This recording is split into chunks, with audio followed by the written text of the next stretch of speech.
नमस्कार, मैं हूं मुकेश राव और आप देख रहे हैं एसआरबी न्यूज। रुक करते हैं इस समय की प्रमुख खबरों की तरफ। एथलेटिक्स में भारत का परचम लहराने वाले मिल्खा सिंह ने दुनिया को अलविदा कह दिया।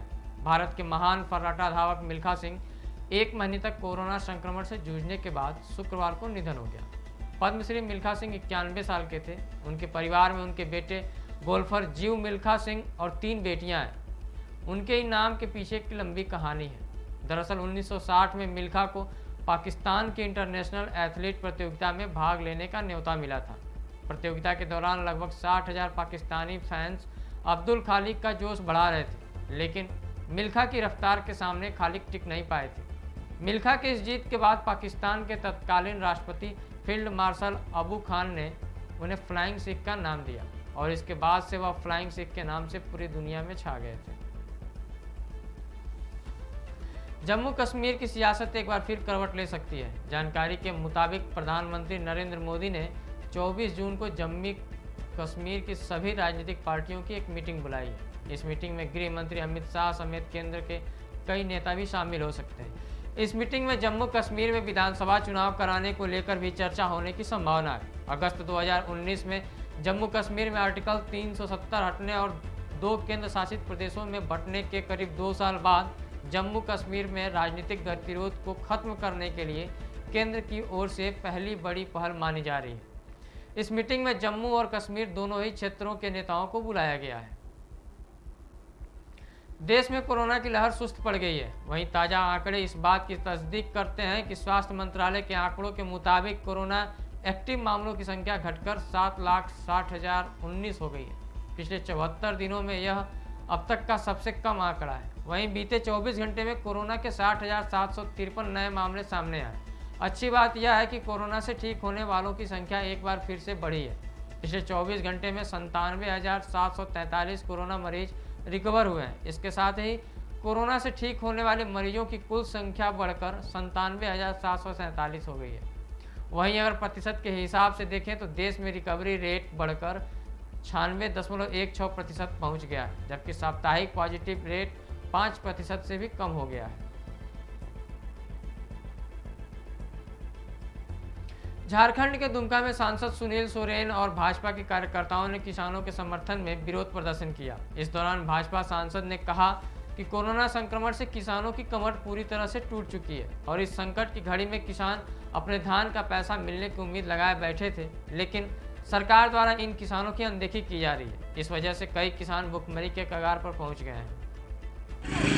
ये भारतीय जनता पार्टी झारखंड प्रदेश पूरे राज्य में 1 दिवसीय 3 घंटा का धरना का कार्यक्रम पार्टी के द्वारा किया गया है और इसका मूल उद्देश्य है किसान का जो धान सरकार ने खरीदने का काम किया मार्च महीना में, लेकिन अभी तक उसका जो है पेमेंट नहीं मिला है और साथ ही साथ समय पर खाद बीज भी नहीं मिला है।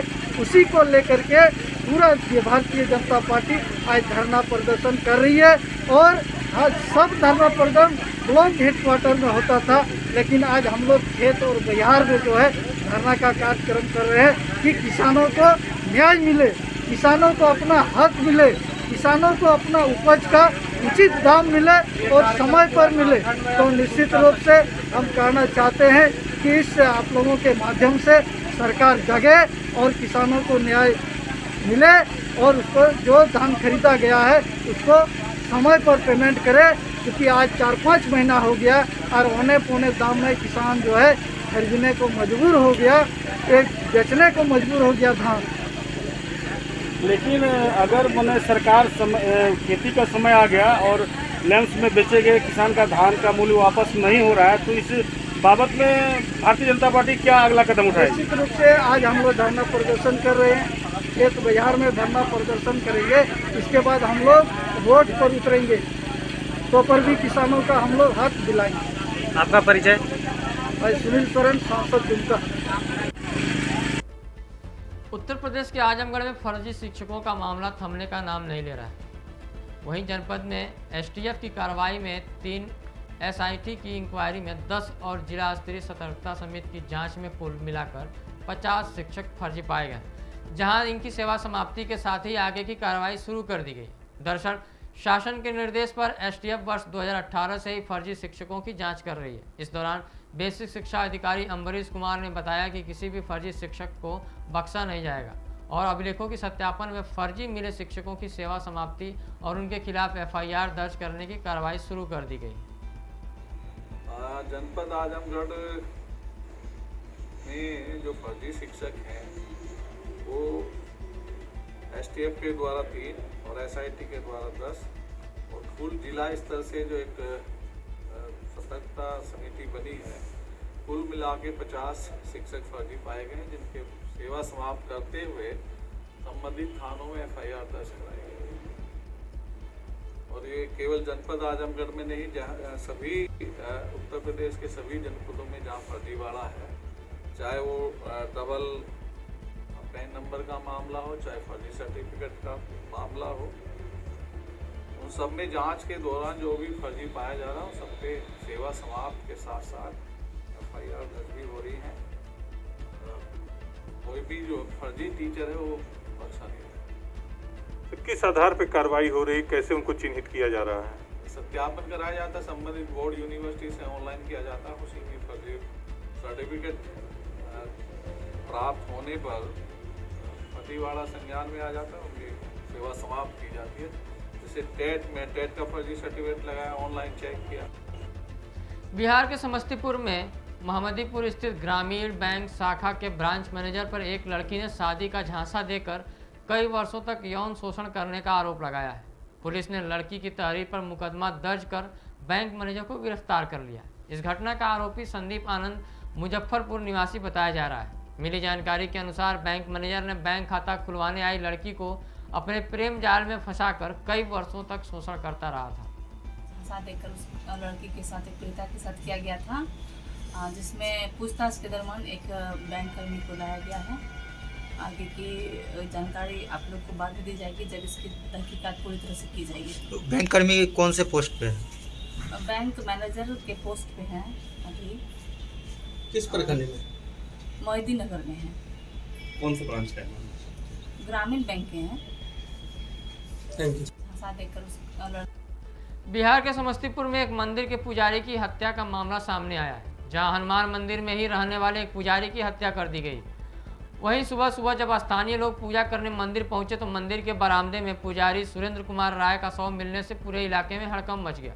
फिलहाल इस घटना को लेकर परिजनों ने भतीजे पर ही हत्या का आरोप लगाया है। हालांकि पुलिस ने आरोपी अनिल राय को उसके घर से गिरफ्तार कर लिया है। सूचना पर पहुंची पुलिस ने मौत की सही वजह और हत्या के कारणों का पता लगाने के लिए छानबीन कर रही है। खाना खा रहे थे, तब आया मारपीट करने लगा, तब गला जात दिया, सब मिलके मारता था। 3 बार आया मारने के लिए। तब हम बोले काहे के लिए मारते हैं? तब हमको भी धर लिया, गर्दन धर लिया, हमको भी मारा। तब हम चल गए घर, फिर आया, फिर चल गए, फिर आया। 3 बजे तक वैसा ही करता था। कौन मारा है? अनिल राय। क्या विवाद क्या था? जमीन के लिए बोलता था, रे सुरेंद्रा जमीन आर धुरम नहीं देभी। क्या नाम हुआ? हमको शंभू कुमार। तो पुलिस को जानकारी हुई कि ग्राम मोहनपुर वार्ड नंबर 8 में एक व्यक्ति जो साधु बाबा हैं उनकी मौत हो गई है। पुलिस वहां गई, पुलिस जा करके डेड बॉडी को उठाई और लाई, और लोगों को द्वारा, उनके पुत्रों को द्वारा बताया जा रहा है कि 3 आदमी, 4 आदमी मिल करके मेरे पिता को जो है मार कर हत्या किया है, जिसमें आपको अनिल राय उर्फ रंजीत राय, छोटू कुमार पिता अनिल राय, मोनू कुमार पिता अनिल राय, राधा देवी पति अनिल राय, सभी ग्राम मोहनपुर वार्ड नंबर 8। क्या कुछ मतलब कार्रवाई हुई अब तक? अभी तक अनिल राय उर्फ रंजीत राय को पुलिस गिरफ्तार की है और गिरफ्तार करके थाना ले गई है। और अभी हम लोग चूँकि डेड बॉडी का अगर तक कार्रवाई में है, फिर छापेमारी होगी, गिरफ्तारी होगी। खाना खा रहे। बिहार के समस्तीपुर जिले में निक्की का चयन बिहार आरक्षी अवर निरीक्षक पद हेतु अंतिम रूप से चयन होने से क्षेत्र में खुशी का माहौल है। निक्की के पिता कृष्णकांत उपाध्याय एक समाज सेवी हैं। निक्की ने अपनी इस सफलता का श्रेय अपने माता पिता और गुरु को देते हुए कहा कि मैं जिस भी पद को प्राप्त करूंगी उसका निर्वहन ईमानदारी और निष्ठापूर्वक करूंगी और अन्याय के विरुद्ध आम जनता के हित में कार्य करती रहूंगी। मेरी बच्ची बहुत मेहनती है और मेहनत के बल पर ही आज इस मुकाम पर पहुंची है। हम बहुत छोटे परिवार से हैं, 2 लड़की 1 लड़का। छोटी बच्ची निक्की जो इस मुकाम को हासिल की है, हमारे परिवार में अपने जीवन का सबसे खुशी का दिन है। जब रिजल्ट सुने हम लोग बहुत खुश हैं और पूरे समाज के गौरवान्वित की है मेरी बच्ची, ख़ानदान को गौरवान्वित की है। और मैं तहे दिल से ये सभी लोगों को अपेक्षा रखता हूँ कि मेरी बच्ची के साथ पूरे समाज की बच्ची इससे प्रेरणा लेके आगे बढ़े और सफलता हासिल करे। कैसे तैयारी कर रही थी वो बच्ची को, आप किस तरीके से प्रोत्साहित कर रहे थे और कैसे तैयारी के लिए आप बता रहे थे उसको? बच्ची बहुत ही सुंदर ढंग से अपने गुरुजी के कथनानुसार आगे की तैयारी की और मैंने उसे पूरा सहयोग प्रदान किया। घर के बहन भाई सब लोग मिलके, समाज के लोग भी सब लोग उसको हिम्मत दिए और हिम्मत का ही देन है कि आज इस मुकाम पर पहुंची है। और क्या नाम हुआ आपका? कृष्णकांत उपाध्याय। इस सारे श्रेय कर रहे हैं, कैसा लग रहा है आपको? रिजल्ट सुनने के बाद बहुत खुशी मिला। आज हमारे झारखंड के साहिबगंज में बीजेपी किसान मोर्चा द्वारा किसानों के समर्थन में धान क्रय की राशि का राज्य सरकार द्वारा भुगतान नहीं किए जाने के कारण राज्यव्यापी आंदोलन चलाया गया। इस कार्यक्रम को संबोधित करते हुए किसान मोर्चा के प्रदेश मंत्री अनंत तिवारी ने कहा कि जब से राज्य में हेमंत सोरेन की सरकार आई है, लगातार किसान विरोधी एजेंडे के तहत काम कर रही है। सरकार गठन के तुरंत बाद राज्य में किसानों के लिए सबसे बड़ी और महत्वाकांक्षी योजना कृषि आशीर्वाद योजना को बंद कर दिया गया। वहीं किसानों की फसल को सुरक्षित रखने वाली केंद्र सरकार की योजना प्रधानमंत्री फसल बीमा को भी राज्य में संचालित नहीं होने दिया जा रहा है, जिससे साहिबगंज जिले के किसान सबसे ज़्यादा बाढ़ का प्रकोप झेलते हैं। लेकिन बाढ़ का समय नज़दीक होने के बाद भी अभी तक कोई ठोस कदम नहीं उठाया गया है। आज राज्यव्यापी किसान आंदोलन हम लोगों ने किया है झारखंड में।